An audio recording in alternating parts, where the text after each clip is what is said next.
everybody, welcome to Just Guitar Talk. Happy Sunday to everyone. Happy Gibbs Sunday. I have something to show you. This is my new Gibson Les Paul 60s tribute. I'm not going to talk about it today. I'm going to talk about it another time, but I'm really excited about it. I'm going to do some modifications on it. And when I have that all wrapped up, then I'm going to come on here and talk all about it and talk about Les Pauls as well.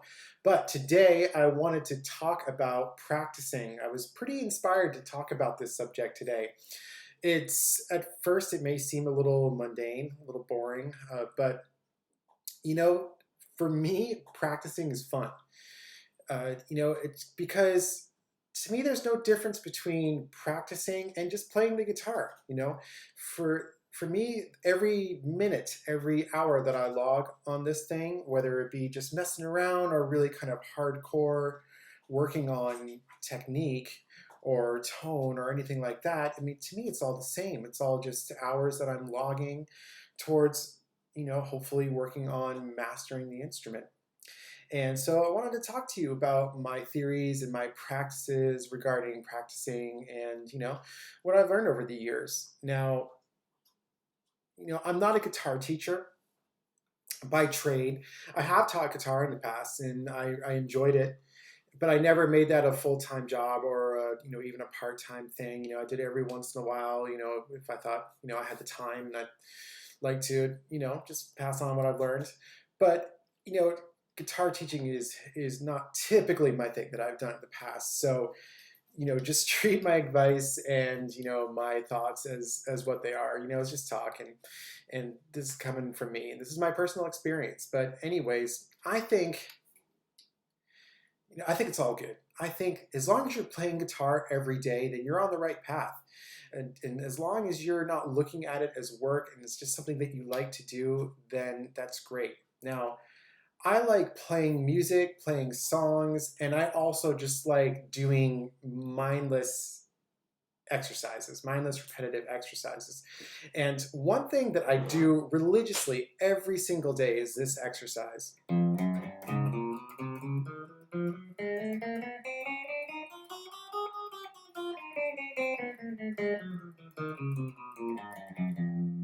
And I do that all the way up, all the way down the neck, all the way back up.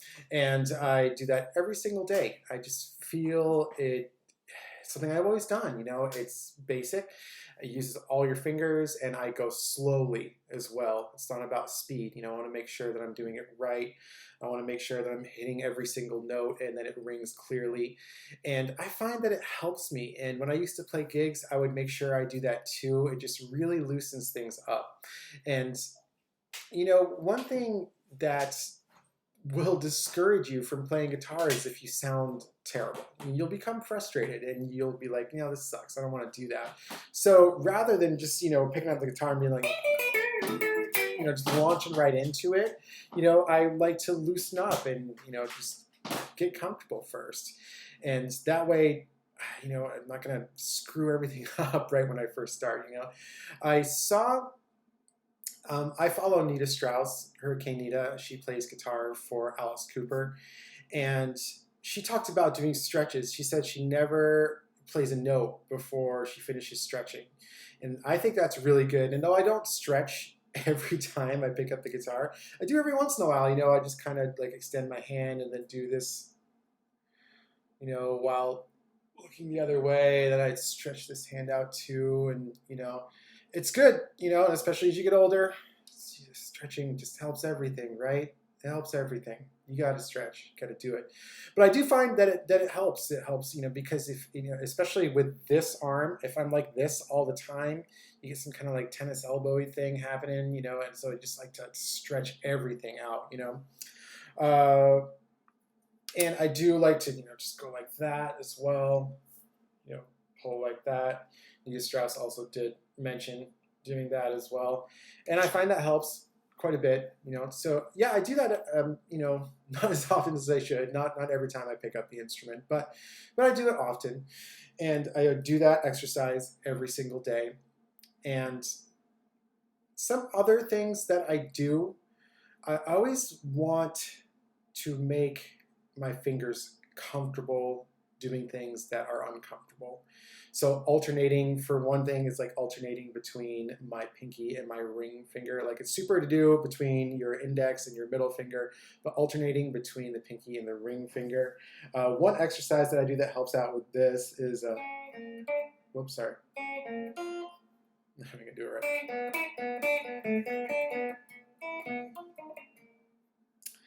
Nope, that's not it. Hold on.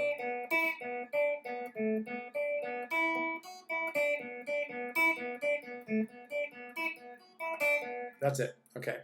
And I do that up and down the neck.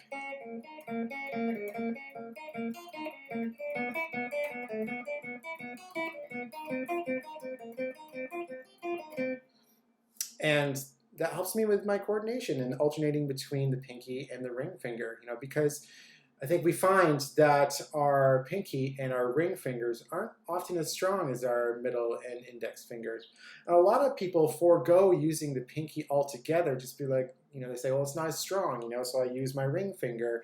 But I don't really accept that. And it's like, yeah, okay, your pinky isn't as strong, but it's strong because you're not working it. It's not strong because you aren't working it out.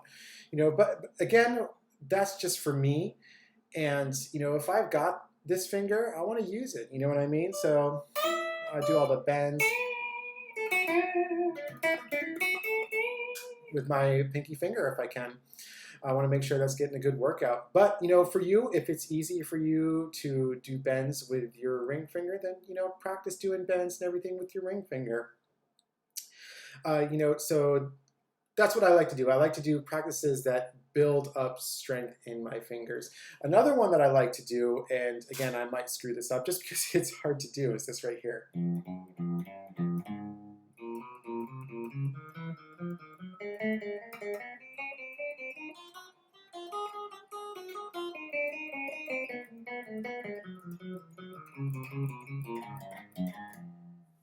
That's hard. That's hard. Doing you alternate between, the pinky and the ring finger, pinky, middle finger, pinky, index finger, so on and so forth on each string. And that, that's just training your brain to figure that out. You want to look at the fretboard, know what you want to do, and then be able to do it. So you need to have that coordination already there. And by doing exercises like that, also here's another one that I do.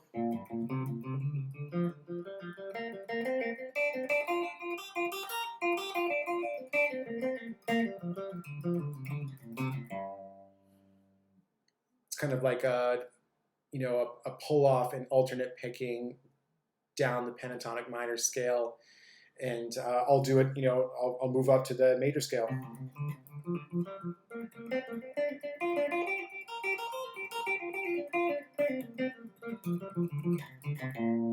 And do that, and I'll go all the way up and down the neck with the different scales and do that as well. And I find that helps me gain a lot of dexterity. And so just like little exercises like that, some I've made up on my own, some that I've seen, on YouTube and different guitar instructional videos that I've had over the years.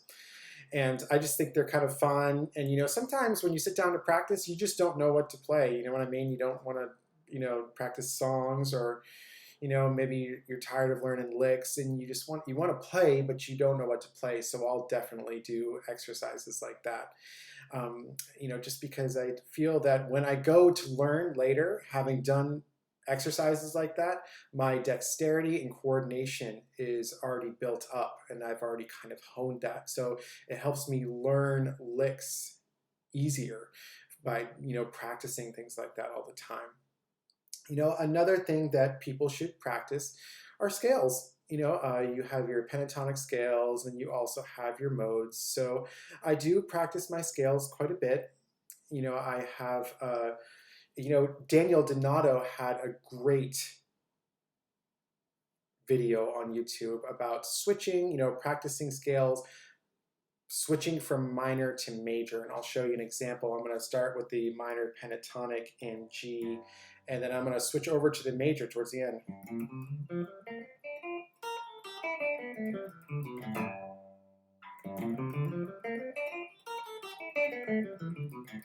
And then going down the line.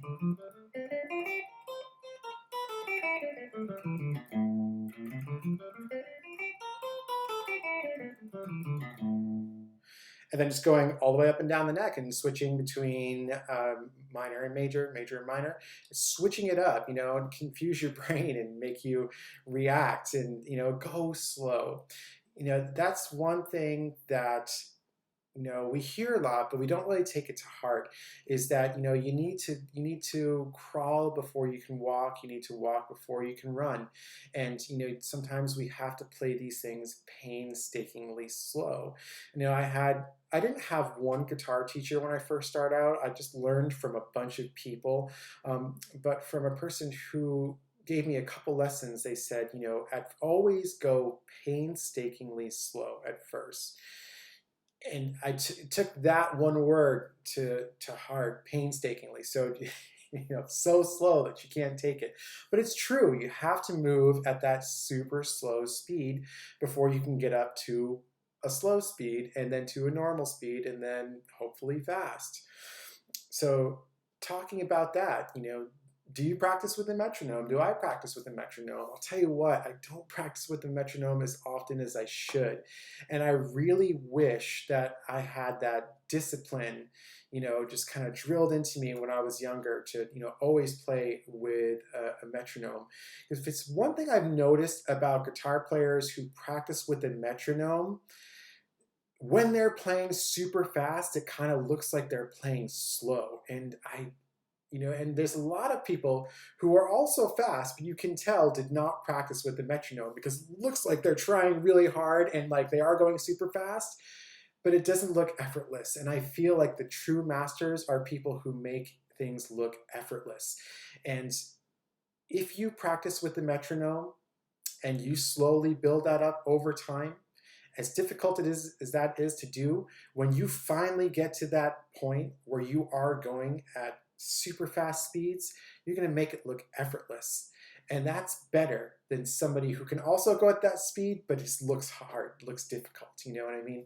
And, if you are trying super hard, you could go off the rails at any time. But if it's effortless to you, if it's second nature, then you're going to be less worried. You're going to be more relaxed. You're going to be having a good time. And people enjoy the music that you play. And people enjoy watching you play when it looks like you're having a great time. And I feel, the people who have had really good practice routines, it shows. They spent time playing and they enjoy playing. And so they enjoy practicing too. Now, when I practice, I always make sure I get my exercises in. I make sure that I play, I make sure I don't want to lose chops that I have. I want to make sure that I'm playing quick. I want to make sure that I'm maintaining the strength in my fingers. Also, one thing that I've really been working on lately is vibrato. Vibrato is something that I neglected for a long time, and you'll hear a lot of guitar players talk about that a lot of people just take it for granted. And I think that's very true.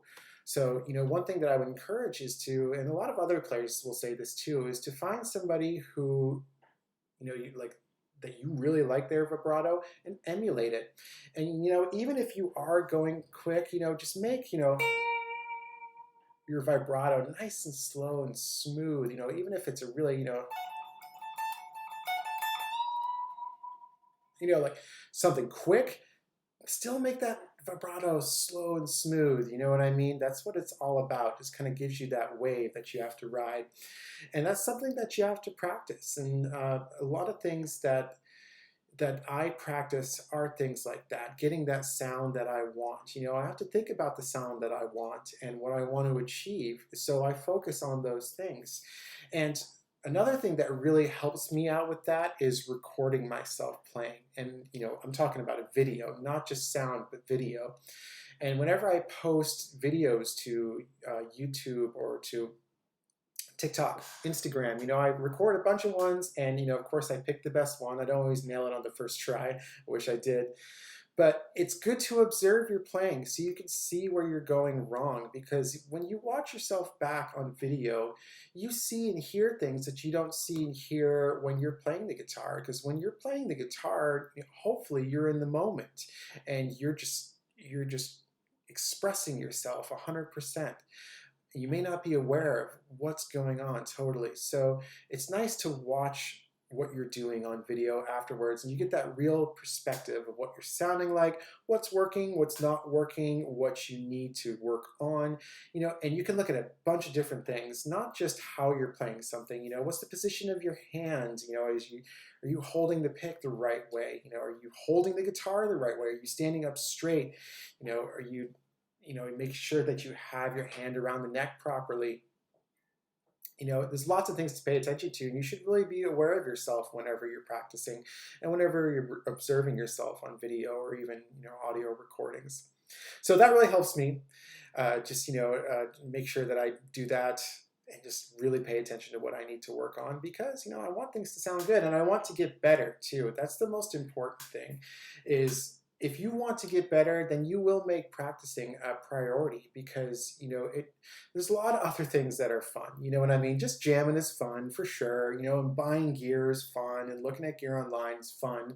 But hopefully you actually want to get better at the instrument. You want to not just have a guitar and own a guitar, you want to use it to create with, and or you just want to play along with other people and jam.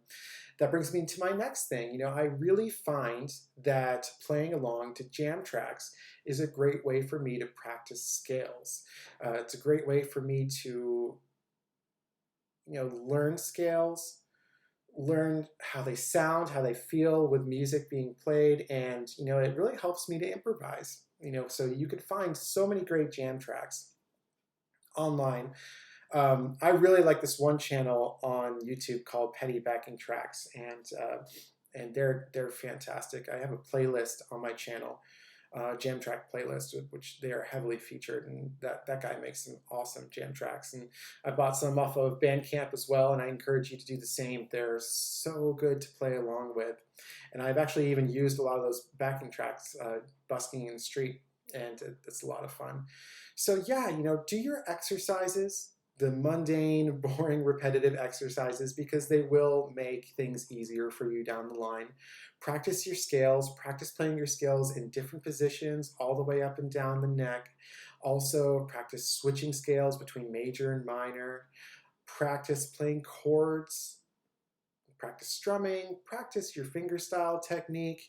Practice anything that you think needs work. Are your bends not working out that well?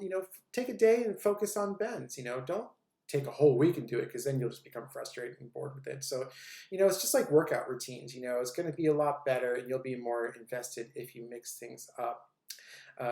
Practice guitar by just, sitting on the couch and strumming while you watch TV. That's the guitar in your hands, and you're playing the guitar. So you're logging hours. Is it real practice? Maybe not. But, log hours on the thing, log minutes. Even if you play guitar, or if you practice guitar for 10 minutes, you are 10 minutes better today than you were yesterday. I really believe that. Also, it's nice to have a practice amp. I'm going to make another video about practice amps, because I've had a lot and I have a lot of opinions on them. But it's great to have a small little amp that you can, this is the Spark, the Positive Grid Spark. What's great about this thing is that I can sync it with my phone. I can pull up any kind of tone pretty much instantly. It's integrated with jam tracks, so I can play along with jam tracks right in the app. They're not sponsored or anything like this. It's just the new practice amp that I got and I love. But I love my practice amps because it allows me to just, pick up the guitar real quick, plug in. I've got effects. I've got everything that I need. I don't have to set up all this equipment, amps, pedals, all that stuff. Everything's right here. So it makes practicing a whiz, and I totally dig it. So, get yourself a good practice amp, and, make sure it's one that you can, hook up your phone to, hook up your computer to, so you can do jam tracks and things like that. And I think if you do some exercises, and then if you play along with some jam tracks, or even play along with songs that you like, if you do that a few times a week, you're really going to be a much better guitar player. And you'll be as good as you want to be, I think, it's all about the goals that you have and things that you want to focus on. So, make practicing fun. This is your time. I heard Terry Crews describe the time that he spends in the gym as, he treats it like a spa, like it's his time to pamper himself. And I love that. I think that's great. And I also feel the same way about the guitar. When I pick it up and I do my scales or my little finger exercises, I don't look at it as work. This is just me time that I get to spend playing guitar, and I really, really like it. I enjoy it a lot. So, if you watch this video and you really like it, leave a comment and tell me how much you practice and leave any good practice techniques. And I really appreciate it. And I think some other people would like to check that out as well. And hey, if you like this video, if you like the channel, go ahead and give a thumbs up and subscribe. Also, you can check out my Instagram at Just Guitar Talk and my TikTok at Just Guitar Talk. Well, thanks again for tuning in another week. Next week, I'm actually going to have another video talking about practice.